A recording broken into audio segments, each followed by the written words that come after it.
आपण बघत आहात AKP न्यूज मराठी. आपला आवाज आपली ताकद.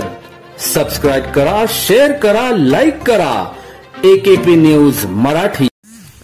नाशिकच्या अन्न व औषध प्रशासनाने शुक्रवार दिनांक 19 एप्रिल रोजी त्र्यंबकेश्वर येथे धडक कारवाई करत 3 विक्रेत्यांकडील भेसळयुक्त खवा सदृश 113 किलो पेढे बर्फी जप्त करीत उन्हाळी सुट्ट्यामध्ये धार्मिक स्थळी भाविकांनी गर्दी वाढत चालली आहे.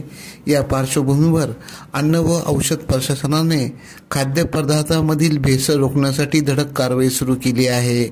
याचाच एक भाग म्हणून शुक्रवार 18 एप्रिल रोजी त्र्यंबकेश्वर येथे एका पथकाने पेढे बर्फीच्या दुकानाची तपासणी केली.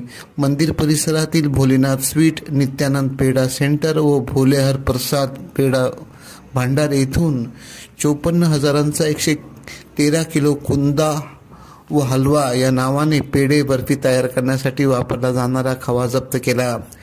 संबंधित नमुने तपासणीसाठी अन्य विश्लेषणांकडे पाठविण्यात आले आहे. हे पदार्थ नाशवंत असल्याचे उर्वरित साठा घंटागाडीतून कचरा डेपोत पाठवून नष्ट करण्यात आले.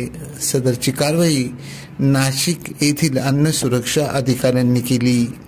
AKP न्यूजसाठी ब्युरो चीफ अनवर खान पठाण, नाशिक.